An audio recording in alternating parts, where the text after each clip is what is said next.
और ये संजीदा नौयत का केस था, इंतहाई अफसोसनाक वाक़या है। कराची में एक मासूम की जान ली गई, ज़्यादती के बाद उसको कत्ल किया गया। ये 6 साल की प्यारी सी भोली सी बच्ची, अभी तक पुलिस इस सिलसिले में कुछ कर नहीं सकी। 32 अफराद को गिरफ्तार तो किया गया है। DNA रिपोर्ट्स का इंतज़ार किया जा रहा है ताकि इस मासूम के असल कातिल तक पहुंचा जा सके। इस सारे मामले पर अब तक क्या कुछ हुआ, हम आपको रिपोर्ट दिखाते हैं। बहुत सारे सवाल इसी के ऊपर हैं, हम ज़रूर उठाएंगे, लेकिन ज़रा आपको ये रिपोर्ट दिखाने के बाद। कराची में इंसानियत सोज वाक़या, 5 साला बच्ची का अगवा के बाद कत्ल। बच्ची की तशद्दुज़दा झुलसी हुई लाश घर के करीब ग्राउंड में वाक़े कचरा कुंडी से मिली।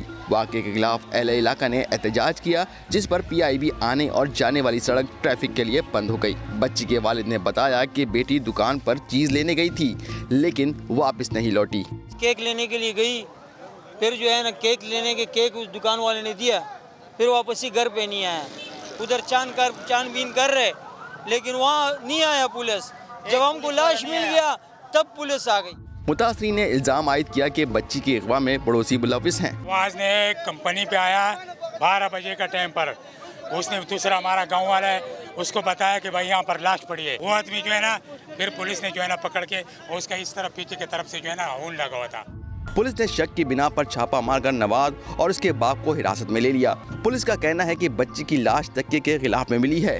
नवाज के घर में मौजूद तकियों पर खिलाफ नहीं थे। घर को भी धोया गया है। कैमरामैन शाहिद बलोच के साथ शाहनवाज अली कादरी, समा, कराची।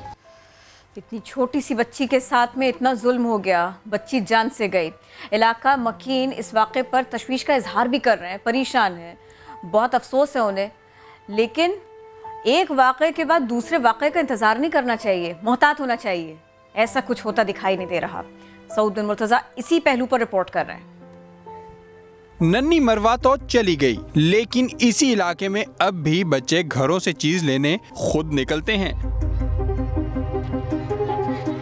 और घूमते फिरते नजर आते हैं। घर से बच्चों के निकलने और उन पर नजर रखने की जिम्मेदारी तो वालिदैन की ही होती है। बच्चों को देखना चाहिए, वालदा का सबसे ज्यादा है कि वालदा को बार बार अपने बच्चों को देखना चाहिए वो बाहर गली में है भी कि नहीं।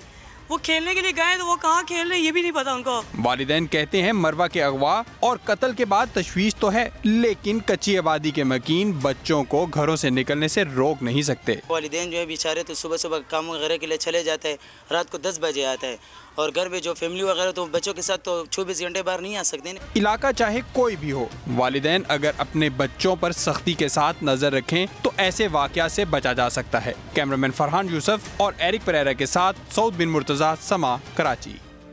इसी पूरे वाक़ये का अहवाल जानते हैं। अब तक क्या हुआ, हमने रिपोर्ट तो आपको दिखाई, हमने लापरवाही का भी जिक्र किया, लेकिन अब तक पुलिस ने तफ्तीश कितनी की, तफ्तीश कहां पर पहुंची है, DNA जो टेस्ट हुए उनकी रिपोर्ट्स आने का इंतज़ार भी है। Chief crime reporter Ahmad Rahman Khan ने हमें ज्वाइन किया, उनसे अपडेट्स लेते हैं। जी अहमद।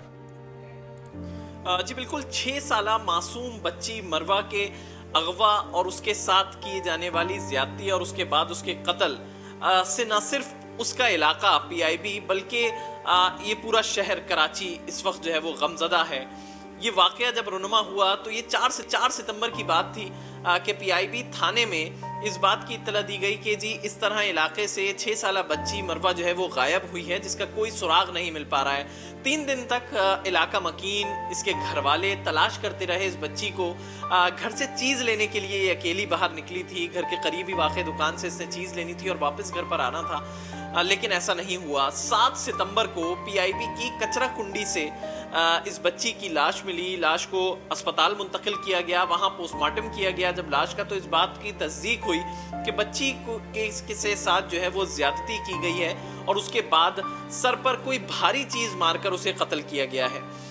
ये वाकया जब सबकी नज़रों के सामने आया कि इस तरह बेदर्दी से इसका कत्ल किया गया है और ज़ाब्ती का निशाना भी बनाया गया है, तो इलाका मकीनों की जानिब से एहतजाज भी किया गया। यूनिवर्सिटी रोड को पुरानी सब्जी मंडी के करीब से बंद भी किया गया, लोग एहतजाज करते हुए दिखाई दिए। हसन स्क्वायर के करीब एहतजाज किया गया, ईसा नगरी के करीब एहतजाज किया गया और मुतालबा सिर्फ यही था कि मुलजिमान को जल्द गिरफ्तार किया जाए, उनको करार वाकई सज़ा दी जाए।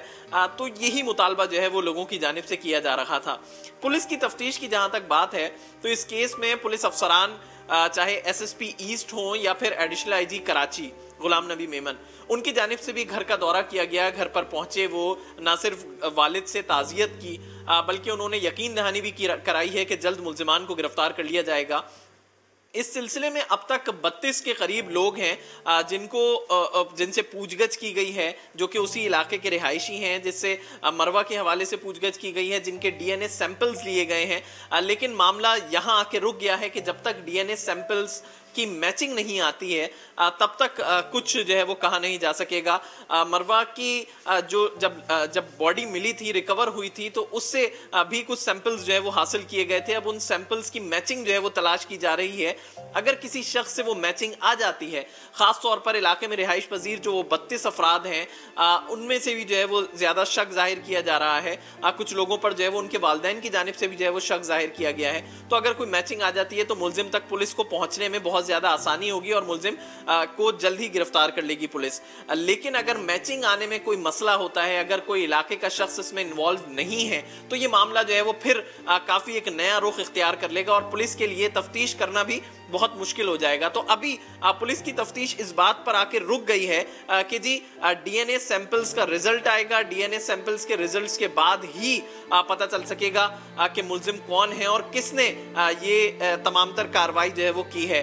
घर वालों का शक अपनी जगह है। उन लोगों से जिन पर घर वालों की ने शक जाहिर किया है वो पड़ोसी ही हैं, उनसे भी जो है वो तफ्तीश की जा रही है इस तमाम तर मामले के हवाले से। लेकिन पुलिस अभी डीएनए सैंपल्स का जो है वो इंतजार कर रही है। जैसे ही डीएनए सैंपल्स जो है वो आते हैं उसके बाद जो है वो केस की तफ्तीश बाज़ाब्ता तौर पे मजीद आगे बढ़ सकेगी।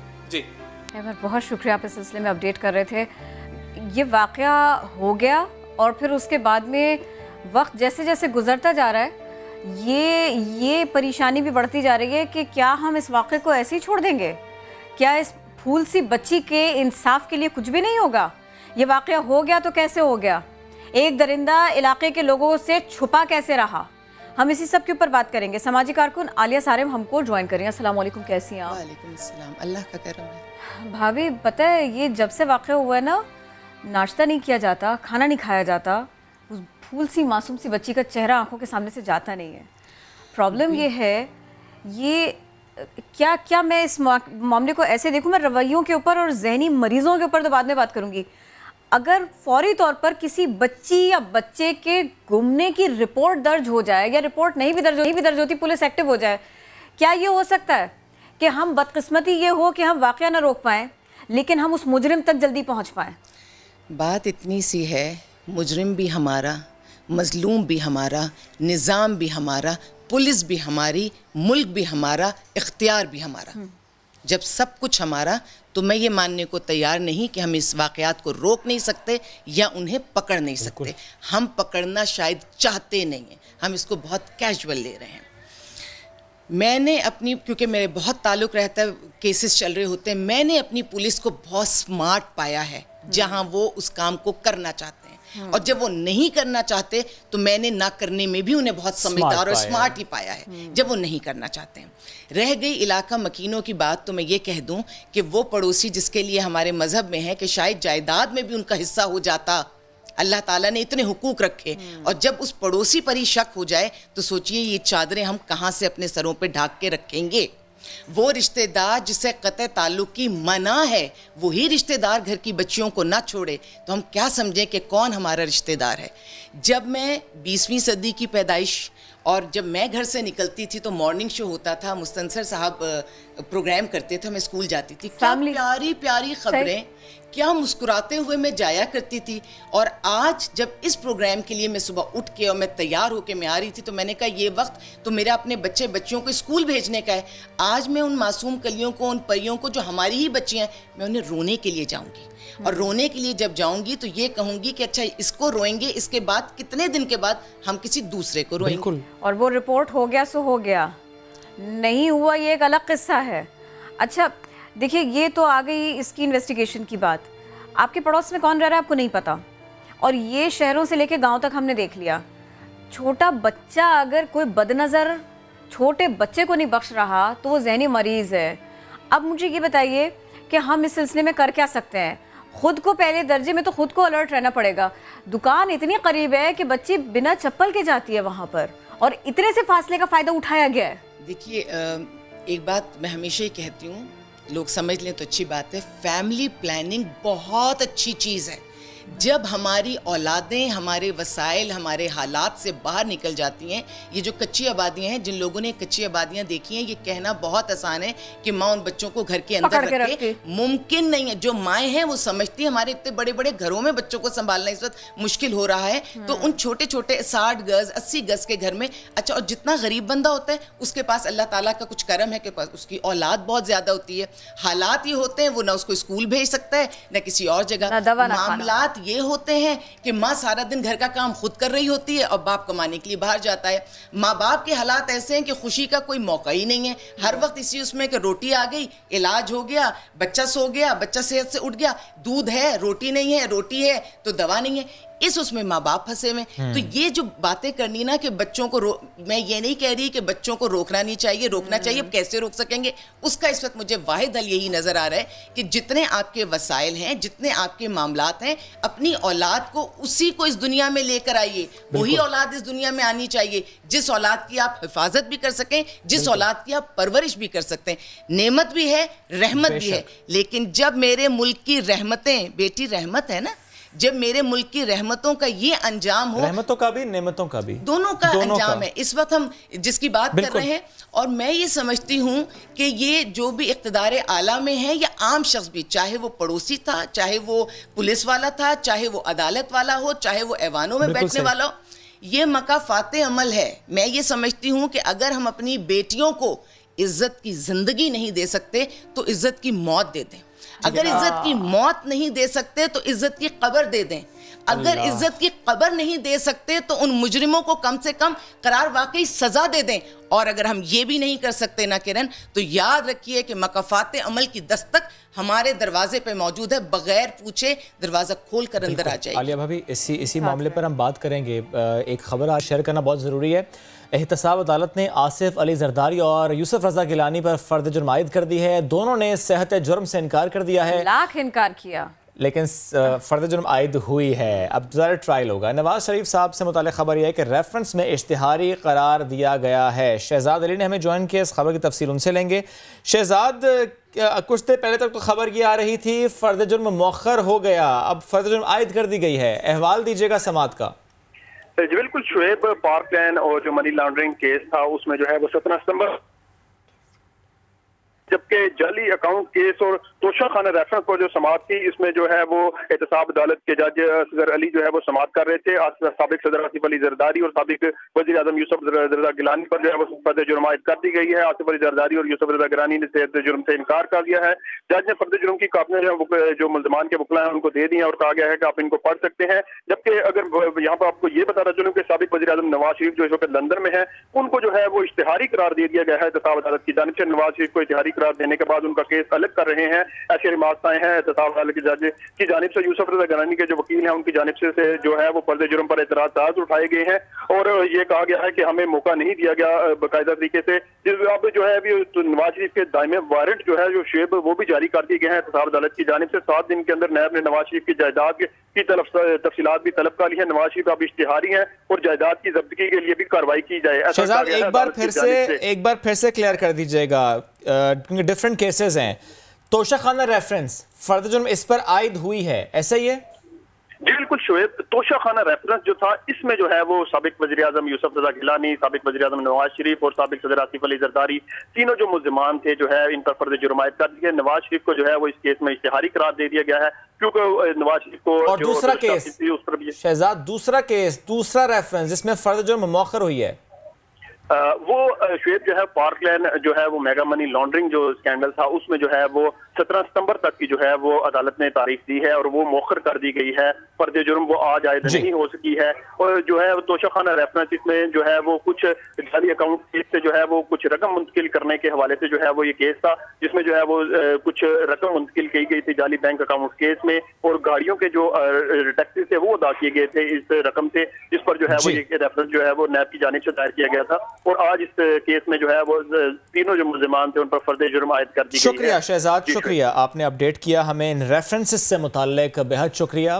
वापस अपने मौजू की जानिब आते हैं। हम बात कर रहे हैं कि हमने रहमतों के साथ क्या किया, क्या कर रहे हैं। नन्ही मरवा की आज हम बात करें। ज़्यादती होना, कत्ल होना, जली हुई लाश का मिलना, ये कहने में भी मुश्किल है, सोचने में ज़्यादा तकलीफ़ दे है। आलिफ भाई, मैं आपसे ये कमेंट लेना चाह रहा हूँ। हम जब बात करते हैं ना स्मार्टनेस की, आपने कहा ना पुलिस स्मार्ट है, हम खुद भी बड़े स्मार्ट हैं। हमारी माएँ भी स्मार्ट हैं, हमारे वालिद भी स्मार्ट हैं, हमारे भाई भी स्मार्ट हैं, हमारे नेबर्स भी स्मार्ट हैं, हम खुद बड़े स्मार्ट हैं। हमें मालूम हो जाता है कौन क्या सोच रखता है, किसका किस तरफ एप्टीट्यूड है। हम बाद में शक करते हैं रिश्तेदार पर, हम बाद में शक करते हैं हमसाए पर। ये शक जब पहले होता है तो उस वक्त हम विजिलेंट नहीं होते। ये एक बड़ी बड़ी गलती हम कर रहे हैं। पाकिस्तानी कौम बहैसियत कौम बहुत इंटेलिजेंट है, बहुत इंटेलिजेंट है। पूरी दुनिया यहाँ से हमारी क्रीम ले जाती है और अपने मुल्क में सर्व कराती है। हम इंटेलिजेंट हैं। हमारा इशू ये है कि हम जज्बाती लोग हैं और हम माजी को फरामोश कर देते हैं। हम मुस्तकबिल के लिए प्लानिंग नहीं करते। हम थोड़े नहीं, काफ़ी कैजुअल हो गए। जिंदगी इतनी कैजुअल नहीं है, खासकर आज का जो दौर है। वो जो टेलीफोन की एक तार के साथ रिसीवर होता था और कमरे के उसमें टीवी लाउंज में फ़ोन होता था, उसके बाद से हमने बच्चों को, नौजवानों को, पूरी कौम को, पूरी दुनिया एक छोटे से हाथ में वो दे के मोबाइल फ़ोन और दे दिए। उसके बाद फिर हमने उसको संभाला नहीं है। अगर हर केस में हम यही कहते रहेंगे ये जहनी मरीज़ है, ये जहनी मरीज़ है, तो क्या सब जहनी मरीज़ ही हैं? मैं इस चीज़ को नहीं मानती। जहनी मरीज़ हैं, लेकिन सब जहनी मरीज़ नहीं है। ये इसमें आपकी बात बिल्कुल सही है कि हम चीज़ों को कैजुअल लेते हैं। हमें चीज़ों को कैजुअल नहीं लेना पड़ेगा।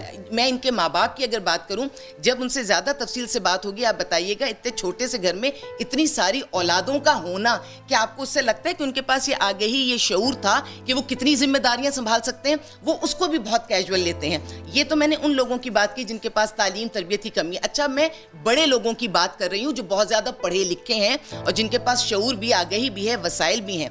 उनके पास इशू ये है कि वो इस तरह से कैजुअल लेते हैं कि वो समझते हैं ये आग सामने लगेगी, मेरे घर तक नहीं आएगी। जबकि अल्लाह ताला ने अभी बिल्कुल रिसेंटली वो चीज़ ख़त्म नहीं हुई, कोरोना में दिखा दिया। कोरोना ने अमीर, गरीब, मजबूत, कमज़ोर, कच्ची आबादी, बहुत बड़े बड़े महल, पक्की इमारतें, जब सबको उसने अपने साथ लिया है, उन लोगों को लिया है, बारिश और कोरोना ने मिलके दिखा दिया कि जब तबाही आती है तो उसमें ये फ़र्क नहीं रहता। अल्लाह का निज़ाम है, ये कुदरत का कानून है। या हम इंसान जो उसके नायब हैं, हम उसे संभालते हैं। जब हम उसे नहीं संभालते तो अल्लाह उसको संभालता है। और अल्लाह जब संभालता है तो अमीर गरीब को अपने अंदाज से और सबको एक तरीके से लेके चलता है। कोशिश ये करनी चाहिए कि हम पहले से अपने आप को कॉन्शियस रखें और दुनिया के इंतज़ाम इस हद तक ना गिरा दें कि अल्लाह ताला की लाठी हम तक पहुँचे। ये हम कोशिश करते हैं। अब देखिए, उनकी फैमिली से भी, मासूम बच्ची की ना, हमने कोशिश की थी आज उनसे भी बात कर लें। मरवा, मासूम सी प्यारी सी बच्ची, अल्लाह जन्नत नसीब करे। इसके चाचा जावेद आगा हमको ज्वाइन कर रहे हैं। भाई, बहुत अफसोस हुआ, बहुत तकलीफ़ हुई इस सारे के सारे मामले की। मुझे ये बताइए कि पुलिस जिस तरह से काम कर रही है, तफ्तीश कर रही है, आप लोग मुतमईन हैं? जी, पुलिस जब हमने गुमशुदा रिपोर्ट दर्ज करवाई, उस टाइम जो है ना पुलिस का कोई रवैया नहीं था, ना तफ्तीश के लिए आई, ना हमारे से कहा कि भाई बच्ची कहाँ से गुम हुई, कहाँ गई थी। फिर दूसरे दिन हमें फ़ोन किया कि भाई आप हमारे पास आ जाओ, आप लोगों ने जो FIR कटवाई थी वो कच्ची थी, अभी जो है ना हम पक्की FIR कटवाएंगे। फिर उसके बाद जो है ना हम घंटा बाद, 2 घंटे बाद आप लोगों के पास आएंगे। और हमें ये मशवरा भी दिया कि आप लोगों ने जिस जगह पे बच्चे के इश्तिहारात लगाए, जैसे अलमुस्तफ़ा हॉस्पिटल हो गए, इदी सेंटर, आप उस जगह की तस्वीर लेके फोटो कापी जो है ना करवा के हमें दे दे। फिर उसके बाद जो है ना हमारी टीम आएगी, वहाँ की तलाशी करेगी, ये करेगी, वो करेगी। फिर उसके 2 घंटे के बाद जब हम थाने से वापसी आए तो घंटा बाद हमें खबर मिलती है कि आपकी बच्ची जो है ना कंपाउंड में पड़ी हुई है। ये खबर किसने दी आपको? क्या पुलिस ने ढूंढा, अहले इलाका ने ढूंढा, कैसे मालूम हुआ? अहले इलाका में ने ढूंढा, फिर हमें आके बताया कि आपकी बच्ची जो है ना कंपाउंड में पड़ी हुई है। और मुझे ये भी बताइएगा, ये इस सारे मामले में कितना वक्त लगा? जब आपने पुलिस को बताया, बच्ची के गुम होने से लेके पुलिस को बताने तक कितना टाइम लगा इस सब में? हम जो है ना, ये बच्ची तकरीबन सुबह 7 साढ़े 7 बजे घर से निकली। दुकान इतना दूर नहीं है, 25-30 कदम का रास्ता है। तो ये जो दुकानदार ने कहा मेरे से बिस्किट लेके या घर की तरफ आई है। फिर उसके बाद जो है ना, बच्ची जो है ना घर आई ही नहीं है। फिर जो है ना 10-15 मिनट बाद मेरे वालिदा और घर वाले सब उठे, बच्चे को ढूंढने लगे। पूरा दिन जो है ना ढूंढते रहे, बच्ची नहीं मिली। फिर उसके बाद जो है ना हम गए तकरीबन 8:30 बजे रात को थाने पे गुमशुदा FIR कटवाने के लिए। ठीक है। तो तकरीबन FIR काटने में भी जो है ना 3-3.5 घंटे लगे। पुलिस ने फौरी तौर पर कुछ नहीं किया था। पुलिस ने फौरी कार्रवाई नहीं की थी, वो निकले नहीं वहाँ से। ठीक है। नहीं, जिस तरह अगर अभी ये कार्रवाई कर रही, इससे पहले अगर करती तो इस तरह में ये नहीं देखना पड़ता। क्योंकि जिस तरह आपने खुद भी कहा कि कच्ची FIR, बच्ची यहाँ पे पड़ी हुई है और इसका कातिल ये है। कम से कम वो लाश तो मिल जाती उसी टाइम। क्या पता बच्ची हमारी जिंदा बच जाती, क्या पता हमको मिल जाती। जी, ये दुख और है। मिल जाती, मुजरिम भी उसी टाइम जो है ना कड़े मिल जाती। क्योंकि किरण जिस तरह वो बता रहे हैं 20-25 कदम, सुबह 7 बजे का वक्त, वो टाइम ऐसा वो रेडियस, वो टाइम वो ढूंढा जा सकता था। ढूंढा जा सकता था, लेकिन मैं एक बात बताऊं कि जाहिर है बच्चा तो मासूम है। होता क्या है कि जब ये कार्रवाई होती है और बच्चा पहचान ले उस शख्स को जिसने उसके साथ ये किया है और वो बोल दे, तो उस पे कि कहीं मैं पकड़ा न जाऊं, फिर ऐसे बच्चों को ख़त्म कर दिया जाता है। और कच्ची आबादी की एक बड़ी खूबसूरती है जो मैं अपने मुल्क में देखती हूँ। छोटी छोटी छतें होते हैं, छोटे छोटे घर होते हैं, सब एक दूसरे को जानते हैं। अगर जानने में मोहब्बतें हों तो ये एक दूसरे के दुख सुख में खड़े हो जाते हैं। लेकिन ये जो बच्ची है या इस तरह के जो केसेस हैं, उसमें ये घात लगाने वाले दरिंदे बाकायदा वॉच कर रहे होते हैं कि ये बच्ची या ये बच्चा किस वक्त निकलता है। घर वाले माँ बाप, कौन सी माँ होगी जो अपने बच्चे पे नज़र नहीं रखना चाहेगी, लेकिन ये कि वो नज़र रखते हैं, वो घात लगा कर बैठे होते हैं। और जैसे ही उन्हें मौका मिलता है घर से बाहर नहीं, इतनी सी बच्ची को काबू करने में देर कितनी लगती है। और कच्ची आबादी के बच्चों की एक बात और बताऊं, अल्लाह ताला सबको अपनी अपनी चीज़ों से नवाजे।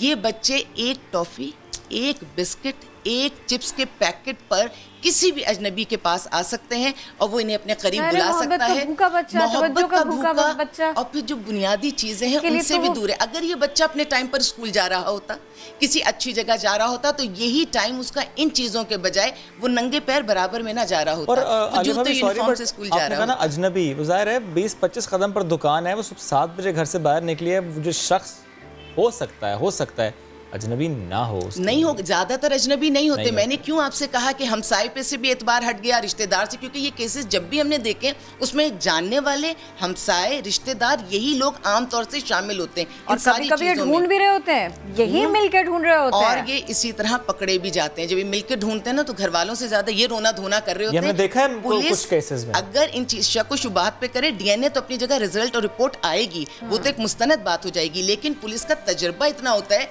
कि ये बॉडी लैंग्वेज से, चीजों से, छोटी छोटी बातों से मुजरिम को पकड़ते हो। मुजरिम कोई ना कोई चीज जरूर छोड़ता है। बिल्कुल। मैं जावेद साहब आपसे एक कमेंट चाह रहा था, अगर आप मुझे इससे मुतालिक बताएं, क्योंकि ज़ाहिर है कुछ अफराद पर शक का इजहार आप लोगों की तरफ से किया गया।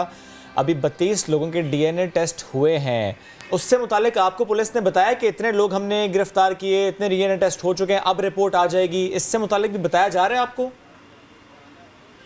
देख, जब से बच्ची गुम हुई है अब तक जो है ना, हमने किसी के ऊपर दावा नहीं किया कि भाई ये हमारा मुजरिम है, ना हमारे किसी के ऊपर शक है, ना हमारे किसी के साथ दुश्मनी थी। जिस बंदे ने इब्तिदाई रिपोर्ट दी, उस बंदे ने, पुलिस ने कहा जिसने आप लोगों को इब्तिदाई रिपोर्ट दी उस बंदे को लेके आओ। जब हम उसको लेके आए तो उसके हाथ में भी खून के धब्बे के निशान थे और कमर पे भी।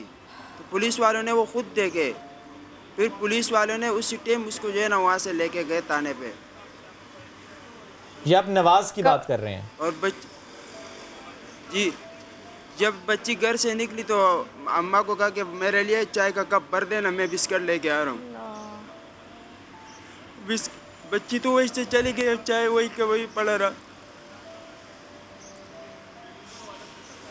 अल्लाह इंसाफ करे, अल्लाह इंसाफ करने वाला है। मैं तो फिर भी ऐसे मामलात में ये ज़रूर कहता हूँ, इंसाफ भी क्या, मुजरिम का पकड़ लिया जाना, उसको सज़ा हो जाना। दरिंदा था वो बच्ची तो वापस अगर ये इतना ही दरिंदा था, इतना ही जालिम था, तो हमें किस करब में छोड़े, हमें भी आके जो है ना मार देता।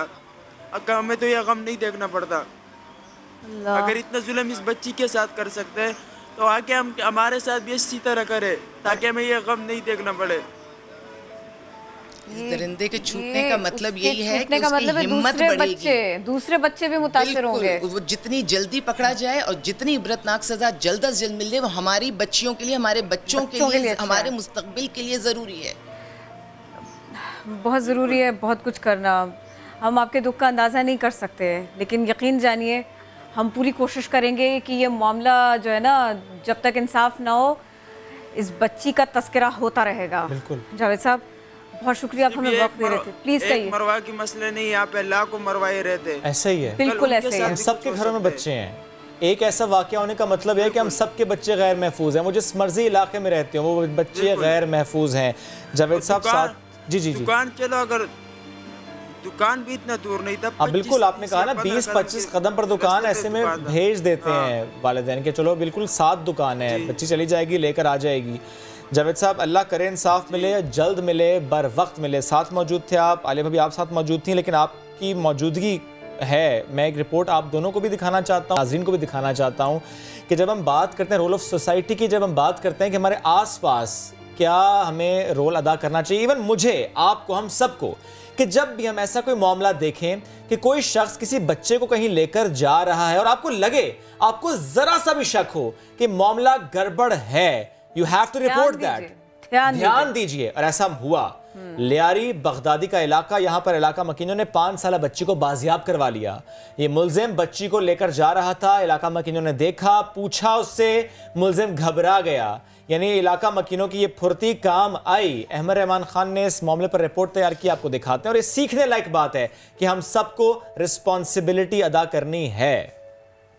कराची के इलाके लियारी बिहार कॉलोनी की 5 साल बच्ची वालदा के हमरा हाजी कैम मामू के यहाँ गई। घर से चीज लेने के लिए बाहर निकली तो मुलजिम आसिफ ने बच्ची को अपने हमरा लिया और चीज दिलाने के बहाने होटल के करीब ले गया, जहाँ इलाका मकीनों ने मुलजिम से बच्ची के मुतालिक पूछा तो वो घबरा कर भागने लगा। बोला, मैंने इससे पूछा कि ये कौन है, उसने बोला कि ये मेरी बेटी है। तो उसने बोला कि यार ये तो आपकी बेटी नहीं है, तो नहीं लग रही है बेटी। तो वो बोला कि फिर इसने इसको हाथ से पकड़ के ये भागा है गलियों में, वो गाड़ियों के बीच में से भागा है। फिर ये 4-5 लड़के वहाँ से फिर उन्होंने गली को पकड़ के इसको पकड़ा है। बच्ची के वालिद कहते हैं बच्ची दोपहर 2:30 बजे घर से बाहर निकली थी और वापस ना आई। दीगर वालिदैन से भी बच्चों पर नजर रखने की गुजारिश की है। अल्लाह का बहुत बड़ा करम है, एहसान है कि अल्लाह ने हमारे ऊपर कर दिया। और बच्ची तकरीबन 2:30-3 बजे घर से निकली चीज़ लेने को, तो ये वापस फिर नहीं आई। हर किसी को ये हम पैगाम दे रहे हैं कि किसी को भी अपने बच्चे को बगैर किसी को बाहर न जाने दिया जाए। पुलिस के मुताबिक मुलजिम आसिफ लियारी का ही रिहायशी है। मुलजिम अपना बयान भी मुसलसल तब्दील कर रहा है। कैमरामैन सनाउल्लाह के साथ अहमद रहमान खान, समा, कराची। तो हमने कोशिश की आज इसी मौजू के ऊपर बात करें। आलिया सालिम साहिबा ने हमको ज्वाइन किया था, उन्होंने वक्त दिया था इसी सिलसिले में, शुक्रिया हम उनका अदा करते हैं।